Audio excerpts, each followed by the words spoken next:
Ֆիլտրով չեմ նկարվել ավելի քան երբեք։ Այսօր որոշեցի ֆիլտրով սենց վիդեո անեմ։ Դեռ չեմ գնացել աշխատանքի վաղվանից, նոր կսկսվի իմ աշխատանքային հիմնական գրաֆիկը։ Ու ինչ եմ ես սիրում անել, եթե առանձնապես բան չեմ ունենում անելու։ Նայում եմ հին նկարներ հեռախոսիս միջի եւ ալբոմներ, դե հիմա ալբոմներն շատ չկան, բայց հին նկարներ։ Հիմա ինչ անեմ, նոստալգիկ նկարներ դնեմ, թե չէ։ Ինչ որ այս տեսքն ունենայի։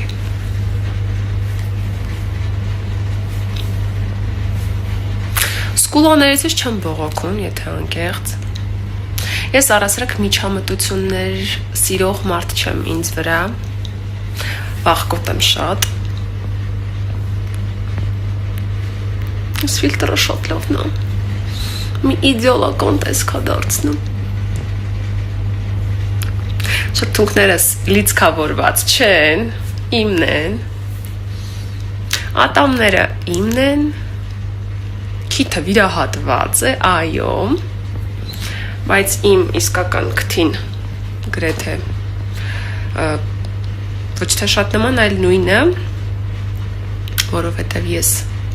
հեծանիվից ընկել և կոտորել էի իմ քիթը։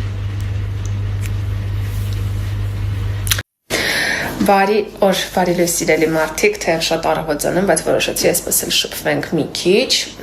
գրում եք, գրել եք, թե ինչի շատ ակտիվ չէի հանգստի ընթացքում, որովհետև ես հանգստի մեջ էի, թեև համաձայն չեմ, ես ինչ-որ բաներ նկարել եմ, դες լրիվ անտեղեք չեմ պահել մեր հանգստից, բայց այո, շատ ակտիվ չէի, ես չեմ կարողանում ռեժիմով ակտիվություն պահպանել, որովհետև դա իմ մասին չի, իմ հոգեվիճակը, տրամադրվածությունը շատ մեծ կապ ունի իմ ստեղծածի հետ, իմ աշխատանքի հետ, քանի որ ես դերասանուհի եմ, ստեղծագործ մարդ եմ, ուղղակի հենց այնպես ոչինչ անել չի ստացվում ինձ մոտ։ Նաև պասիվ հանգիստեր եմ տրված, որովհետև ես տարվա մեջ շատ քիչ ազատ օրեր ունեմ ու եւ ես եւ Լևոնը գեթհոգնած էինք ու մեզ պետք էր ոչինչի մասին չմտածել ինչ որ ժամանակ։ Բայց արդեն վերադարձել ենք, ինձ պետք են ձեր մոտիվացիաները, որպեսզի ես նորից հետ գամ ու նկարեմ ձեզ համար շատ սիրուն։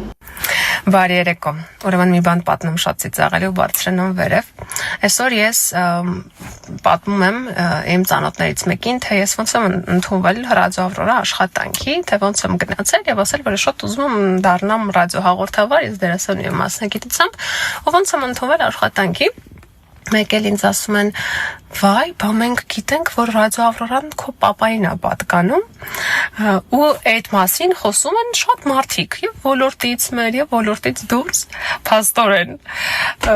Ուրեմն ես իմ մասին ինչ բամբասանք, ինչ ֆեյք իրականության հետ կատեգորիկ աղերս չունեցող բան ասես լսել էի, անկեղծ եմ ասում, ինչ ասես լսել էի, բայց որ Ռադիո Ավրորան իմ պապայինն է, այդ մի բանը նոր եմ բացահայտում ու մենք ահագին այսօր գործընկերներով ծիծաղել ենք դրա վրա։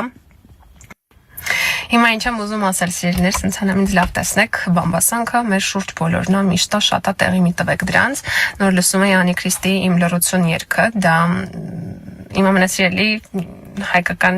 գործերից մեկն է, հայ էստրադային երաժշտության, ուրեմն այնտեղ բառեր կա, ասում է, իսկ քեզնից հետո վարկյան չանցած չար բամբասանք, այո, տենց էլ կա, երբ ես թատերական ինստիտուտ էի ընդունվում, այդ տարի ամենաբարձր բալերով ընդունվեցի անվճար ու ինչեր էին խոսում իմ մասին, ընդհանուր միջև որ իմ պապան շատ հարուստ մեկն է ու մենք լուրջ փողեր ենք տվել, որ ես անվճար ընդունվում եմ, երկու որտեղ դրամաբանություն, եթե շատ հարուստ էինք, ուրեմն կարող ենք նաև այդ վճարը տալ ու խնդիր չունենք, հա, անվճարին սարքելու արհեստական, լովն էլ եկավ։ Մի խոսքով աբսուրդային պատմություններ, իմ ծիծաղը միշտ գալիս է, երբ լսում եմ տենց բան։ Դերասան Լևոն Մկրտչյանի կինը Էվելինա Ստեփանյանը բավականին ակտիվ է ինստագրամյան հարթակում։ Դերասանի կինը չի դադարում ամենօրյա հրապարակումներով հանդես գալ, դե իսկ երբեմն էլ այդ հրապարակումները բավականին ինտրիգային են լինում։ Հերթական անգամ Էվելինան հրապարակել է իր ընկերներից մեկի լուսանկարն ու գրել. «Մենք անհամբեր սպասում ենք, իսկ ինքը դեռ միտք էլ չունի գալու»։ Գրել է դերասանի կինը ցույց տալով իր հղի ընկերուհուն։ Շատերը սկզբնական շրջանում մտածել են, թե Լևոնի կինն է պատրաստվում մայրանալ, սակայն ավելի ուշ հասկացել են, որ ոչ։ Դե իսկ այսօր դերասանն ու կինը մեկնել են հանգստի։ Վերջապես ջրհեղեղներով եկա հասատուն խայտարակ եղանակադրսում, ինձ համար չսիրելի, բայց խոստացել էի, որ ցույց պետք է տամ իմ գնումները։ Նախքան ցույց տալը ասեմ, որ այս աշխարհում ըստ իս այդքան էլ արդարացված չեմ կարողանում կամ չի ստացվում արտահայտությունները, որովհետև մեծ ցանկության դեպքում ամեն բան հնարավոր է տրամաբանության սահմաններում, բայց եթե շատ անկեղծ լինեմ մեր գրաֆիկներով մի քիչ դժվար է ստացվում նորմալ սնվելը եւ նորմալ առողջ ինչ-որ կերակուրներ պատրաստելը, հա, տանը, իսկ ես տան կերակուր սիրող մարդ եմ, Լևոնն էլ ինձ հետ միասին, բայց դե չի ստացվում, դժվար է ստացվում։ Հիմա ես կփորձեմ իհարկե պահելով բրենդերի անունները, որ հանկարծ հակագովաս չլինի, իմ գնումները ցույց տամ եւ ասեմ, որ այդքան էլ լավ բաներ չեմ արել։ Պելմենիներ եմ արել, առհասարակ կիսաֆաբրիկատներին ես ինքս դեմ եմ, ու պիտի անկեղծ լինեմ, սա երևի վերջին կես տարվա մեջ երկրորդ դեպքն է, որ առնում եմ, ճարահատյալ այսօր, որովհետև նախ կիրակի էր, կիրակի օրերին երեկոյան ժամերին ինչա խանութներում տորիչելյան դատարկություն, ոչ մի նորմալ մթերք չկա։ Ու բանջարեղեն միրգ չեմ արել ու դրա համար է ինձ մոտ տպավորություն, որ ոչ մի լավ բան չեմ արել։ Գազարի հյութ կփորձենք կտեսնենք, իհարկե խիստ կասկածում եմ, որ սա իսկական գազարի հյութ է, բայց դեմ։ Վարսակի փաթիլներ, Գերկուլես, ասում են, որ շատ արագ է պատրաստվում, դա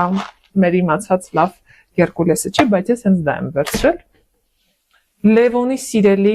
բաստուրման կարագով, իր ամենասիրելի ուտելիքներից մեկն է, շատ արագ, ես էլ եմ սովորել ուտել իրենից, եթե անկեղծ շատ համով եմ։ Շարունակում ենք, բոլորից շատ հայտնի, բայց առհասարակ ոչ, չարժի ուտել, իսկ ես չեմ կարողանում ինձ ստիպել և չուտել քաղցր, կարողանում եմ, որ շատ ուզում կարողանամ, դա չի հարց, ուղղակի շատ չեմ ուզում, կարագ, ժողովուրդ, սա էլի ոչինչ, տանելի է հաց, որը վստահ եմ օգտակար հաց չի, որովհետև արհեստական ուռած հաց է։ Շքերթը շարունակում ենք խմելի յոգուրտներով, Լևոնի շատ սիրելի, իրան թվում է, որ ինքը շատ օգտակար բան է խմում, հատկապես առավոտները, եթե ժամանակ չունի, սենց խմումա դուրս է գալիս, իրան թվում է վաու, բայց չէ, իրականում նրանք շատ վատ բաներ են։ Շոկոլադ, էլի ինչպես միշտ, կվաս, այսօր իմ սիրտը կվաս է ուզել, և ես առա իրան, թթվաս էր, ես չգիտեմ ասել էի թե չէ, բայց հա, ոչինչ, կաթնաշոր, ինձ եմ, որ մի քիչ գոնե մխիթարելու համար, և այստեղ նայեք խնդրում եմ չեմ արել, մամայիս աչքից հեռու ինքը ուղղակի վատանում է վախից, երբ ես ուտում եմ պահածոներ, չգիտես ինչի վախենում եմ, բայց ես արել եմ իման բայալդի,